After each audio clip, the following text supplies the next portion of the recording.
கருவி இது உலகையே அளிக்கும் ஓர் உயிரற்ற பிறவி. அனைவரின் கைகளுள் ஏறிக்கொண்டான் இவன் ஆறாம் விரலாய் ஒட்டிக் கொண்டான். செல்லும் இடமெல்லாம் நிழலாக வருகிறான். கூட்டத்தில் கூட தனிமையை தருகிறான். அருகில் இருப்போரையும் மன்னார்ந்து பார்க்க மறிக்கிறோம். கைபேசி இல்லாதவனை காற்று கூட மதிப்பதில்லை. யூடியூப் இல்லாமல் குழந்தை கூட உண்பதில்லை. இனி வரும் காலத்தில் எதுவும் நடக்கலாம். கருவறைக்கு கூட கைபேசி எவலம். நம் அனைவரின் வாழ்விலும் நம் உறவை போல நம்மிடம் இருப்பது தொலைபேசி.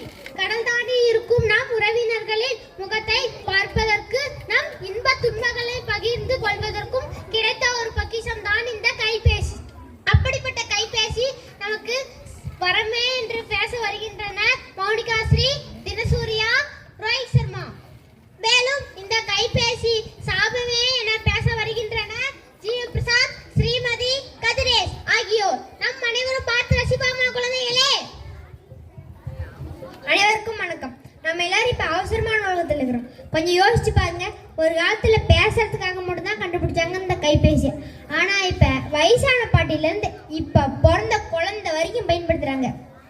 இப்ப புரியுதாங்க நாங்க எதை பத்தி பேச போறோம்னு? ஒன்னும் இல்லைங்க. நம்ம கிட்ட இருக்கிற போன் நமக்கு வரமாக்குதா சாபமாக்குதா அப்படின்னு பேச வராங்க நம் விவேகானந்தா, மல்லையர் மற்றும் தொடக்கப்பள்ளி மாணவர்கள். முதல்ல இந்த போன் நமக்கு கிடைச்ச வரமேன்னு பேச வராங்க மௌனிகா. அனைவருக்கும் வணக்கம் ஐயா. நம்ம செல்போனை சாமி மாதிரி கும்பிடணுமியா. ஏன்னா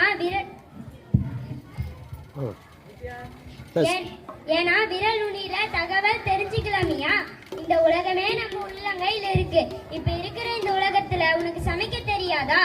எடு மொபைல போடி விட்டிப்ப சுடு தண்ணி போடுறதுல இருந்து சூப்பு வைக்கிற வரைக்கும் எல்லாம் கத்துக்கலாமியா. உலகத்துல இருக்க எந்த வகையான உணவா இருந்தா என்ன, எல்லா வகையான உணவுகளையும் இருக்கிற இடத்துல இருந்தே சமைக்க கத்துக்கலாமியா. அது மட்டுமா, உனக்கு ஏதாவது டவுட்டா போடு கூகுள்ல. டவுட்டுக்கு எக்ஸ்பிளைன் மட்டுமா வரும், புல் ஹிஸ்டரியே வருமியா. இப்படி நமக்கு வர பல குழப்பத்திற்கு கிடைத்த வரந்தான் இந்த மொபைல் போனியா.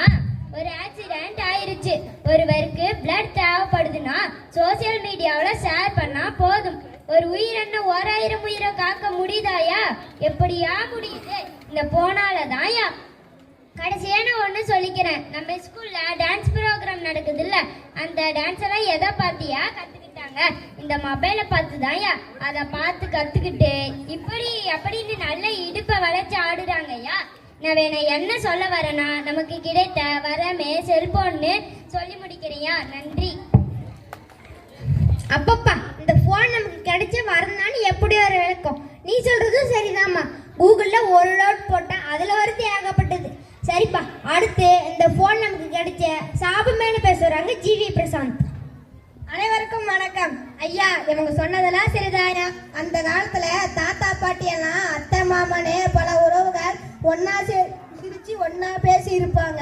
ஆனா அவங்க இப்ப நம்ம வச்சுக்கிற நம்பரா மட்டும்தான் இருக்கிறாங்க. காலையில எந்திரிச்சு போனை பார்த்தா போடுவான் பாரு வாட்ஸ்அப்ல ஸ்டேட்டஸ்ன்னு. அதுவும் என்னன்னு போடுவான், ஐ ஃபீல் அலோன்னு, ஐ ஃபீல் சேடுன்னு. காலங்காத்தால 6 மணிக்கு அவனுக்கு என்னையா அப்படி ஒரு கஷ்டமா இருக்கும். அந்த காலத்துல கவலைன்னு வந்தா சொந்தக்காரங்களா வந்து ஆறுதல் சொல்லுவாங்க. இப்பெல்லாம் மாறி போச்சு, எல்லாம் இந்த போனாலதாயா.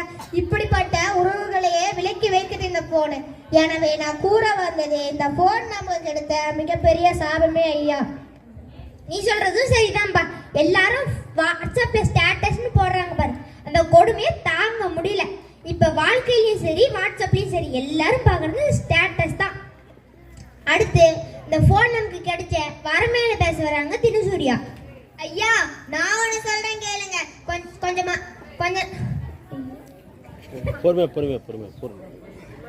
ஊருக்கு போகணும்னா ஒரே பயமா இருக்கும், எப்படியா போகாதுன்னு. ஆனா இப்ப எந்த ஊருக்காவது போக பயமா இருக்கா?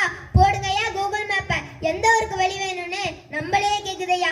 இது மட்டுமா, முன்னாடி எல்லாம் கரண்ட் பில் கட்டணும், பேங்குக்கு போய் பணம் எடுக்கணும், டிக்கெட் புக் பண்ணணும். இதெல்லாம் எவ்வளவு கஷ்டமா இருக்கும். ஆனா இப்ப இந்த போன் வந்ததுக்கு அப்புறம் உட்கார்ந்த இடத்துல இருந்து வேலையெல்லாம் வேகமா முடிஞ்சையா. ஐயா, நான் கடைசியா ஒண்ணு சொல்றேன் கேளுங்க. கொஞ்சம் மாசத்துக்கு முன்னாடி சந்திரயான் 3ன்னு ஒரு மிஷன் நிலாவுக்கு அமைச்சாங்களே, அதெல்லாம் நம்ம எதை பத்தியா தெரிஞ்சுக்கிட்டோம்? இந்த போனை பார்த்து தானேயா. அதனால நான் சொல்ல வர்றது என்னன்னா, இந்த போன் நமக்கு கிடைச்சது வரந்தாயா. ஆனா இவங்க சாபான்னு சொல்லிருக்காங்க. நீங்க கண்டுக்காதீங்கய்யா. நன்றி. அப்பப்பா, இவர் சொல்றதுலயும் ஒரு பாயிண்ட் இருக்குங்க.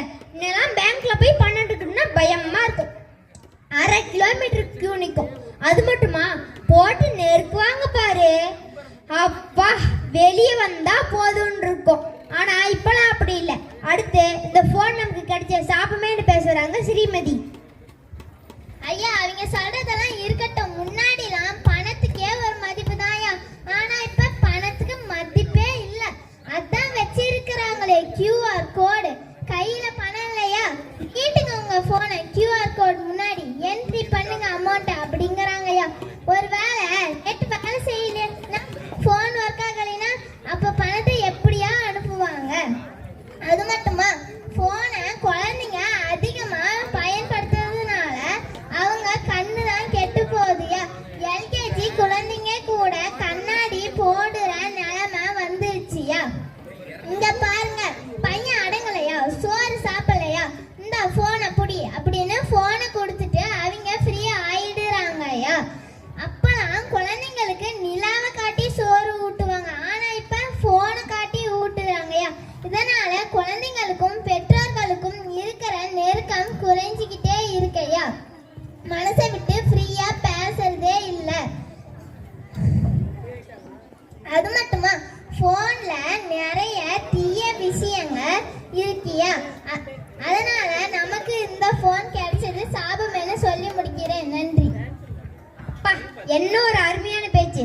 அந்த பொண்ணு சொல்றதும் சரிதான்பா. ஒரே வீட்ல இருப்பாங்க, யாரும் யாருக்கிட்டையும் முகம் பார்த்து கூட பேசிக்க மாட்டாங்க. ஆளுக்கு ஒரு மூலையில போன் நோண்டிட்டு இருப்பாங்க. அப்படி இருந்தா எப்படி மனசு விட்டு பேசுறது சொல்லுங்க?